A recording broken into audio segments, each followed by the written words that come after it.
What's going on, guys? It's your boy LQ, Mr. Real Deal Fantasy HQ, bringing you that heat, man. In today's episode, we're going to be talking about players you need to be dropping in like it's hot.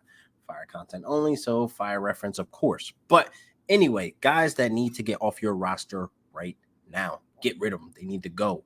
Goodbye. Let's get right into the episode.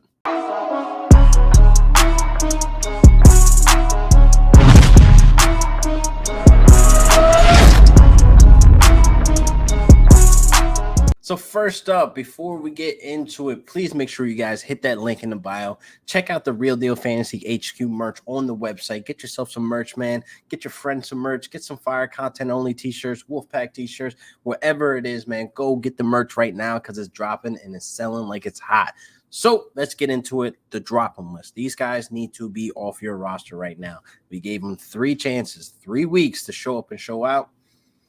And they did not. And it's not looking good for these players. You know, I understand some of these players I don't want to be named are dealing with injury, but even before the injury, they were not relevant. They weren't able to show up. And we spent draft capital on some of these guys. And it's disgusting to see the fantasy points they're putting on us. So the first guy that I'm getting into is a huge disappointment, man. Ronald Jones. Ronald Jones has 15 rushing attempts in 3 weeks. He has a total of 5 fantasy points in 3 weeks, people.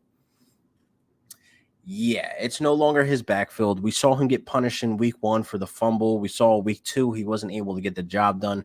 Leonard Fournette kind of just run away with it. And then in week 3, we just didn't see much of him against the Rams. We didn't see anything about him. I mean, they were playing from behind as well. A tough game against my Rams. Yeah, we came out with a dub versus the GOAT. But, Ronald Jones needs to go. He needs to go right now. There's not much, life coming out of him. I understand some people are like, well, why would I drop him? We've seen him perform before. Hey, I was one of those people as well. So you're probably thinking, who do you drop him and pick up? I don't know.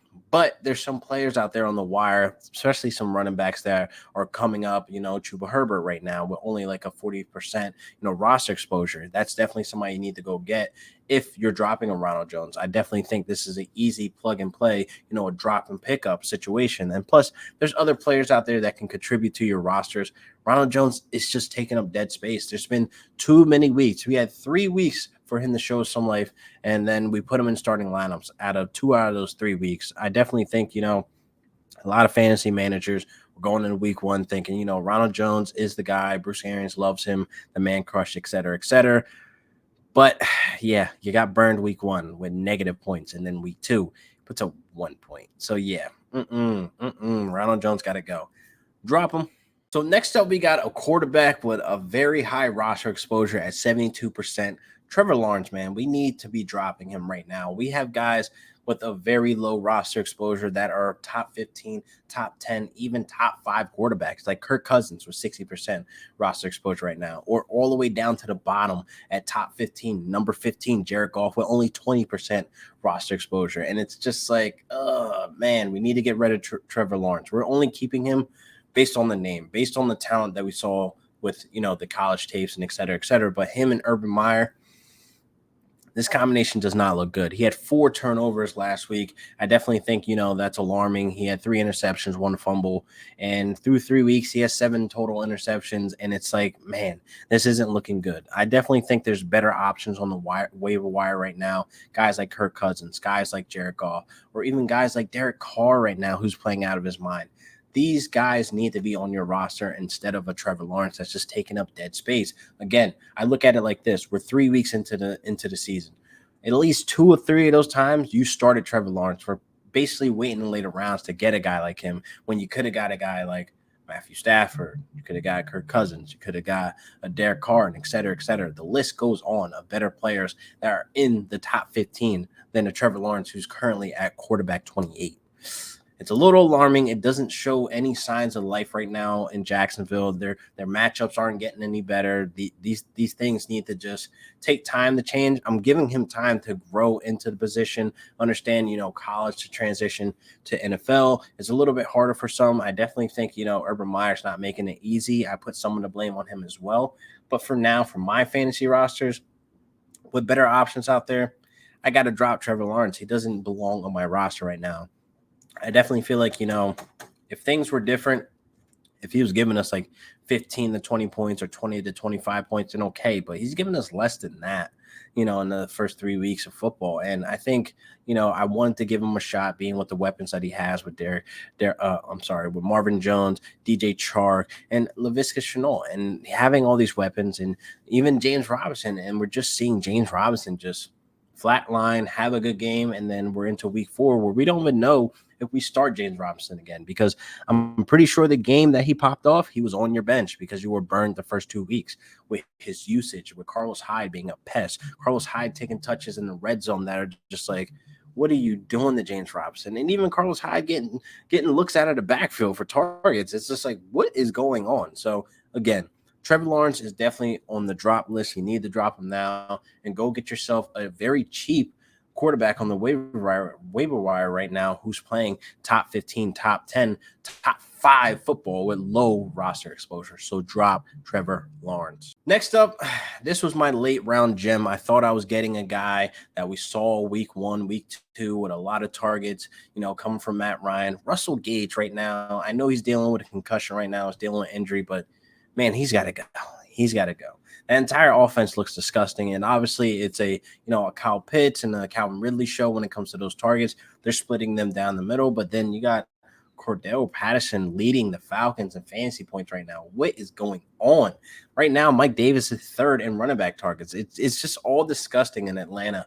And Russell Gage isn't contributing to any of that. He's not a guy that I can see on my roster right now. I'm definitely dropping him for better options out there. I actually dropped him last week to go get me a KJ Osborne. I dropped him in another league, to go pick up a Dalton Schultz. So I definitely think, Russell Gage is a big letdown disappointment. I know we're only 3 weeks into the season.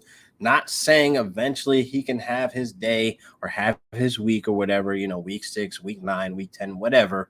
We're only 3 weeks into the season, but as of right now, how my roster is constructed, I can't have dead weight right now when there's better guys on the waiver wire that I can go get. When there's guys that are just popping up on the wire and they're 2 weeks straight on the wire and they're showing, usage increasage, I definitely think, Russell Gage is just flatlining right now, so he needs to be dropped. Go drop Russell Gage and go pick up somebody else. Go pick up another wide receiver who's having at least, 9, 10 points, in a week. So I definitely think, we need to understand some of these wide receivers, these late round gems aren't late round gems, man. They're bust. Now, last, we're going to be putting these two, maybe the entire roster, into one clunk. Now, right now, I'm talking about, unfortunately, Elijah Moore and Zach Wilson. We had high hopes for Elijah Moore because he's a huge playmaker for the Jets. I was actually happy, Zach Wilson had Elijah Moore that he can grow with, build chemistry with, et cetera, et cetera. So right now, it's looking like Corey Davis is the only guy that you can basically roster from a Jets roster like how it was last season, but it was Jamison Crowder.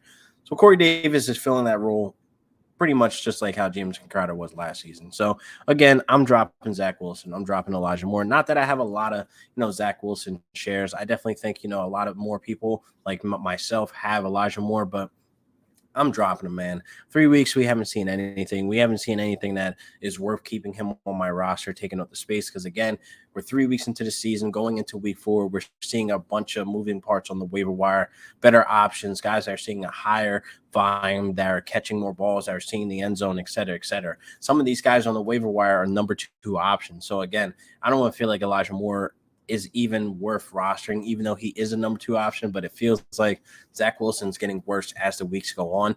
So Zach Wilson is definitely a drop, being that if you're in a league where they penalize you for interceptions, get him out of there.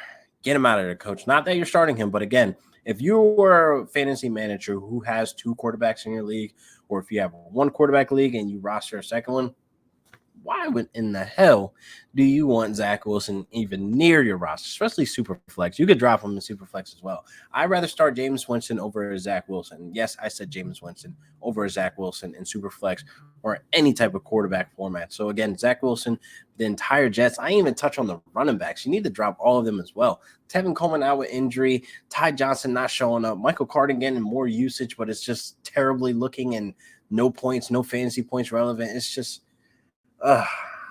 disgusting because I'm a little upset because I was on some of the hype trains for, a Ty Johnson, Elijah Moore, et cetera, et cetera. It's frustrating because we know how good these players are individually, but the system or the quarterback play or whatever the case may be, whatever is holding these guys back, it may be the Gates curse, honestly. He might have his lock on the entire organization. That's wild. But anyway, so you could drop the entire Jets roster besides Corey Davis. You could keep Corey Davis for 2 more weeks. Let's say that. We'll keep Corey Davis for 2 more weeks and then see where he's at. We'll do a progress report, 2 weeks versus the last 2 weeks, et cetera, et cetera. But we'll get into that. But yeah, you could drop almost every single player that you have from the Jets.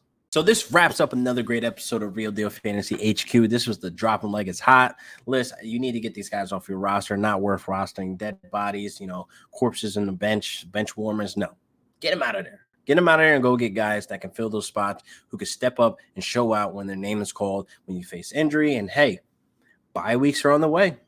So start thinking about it now. Go get those guys off the wire who can produce, who are putting up points on the board, and be able to help you guys when it comes to bye weeks and, again, or injuries. So this wraps up another great episode of Real Deal Fantasy HQ with your boy LQ. Peace.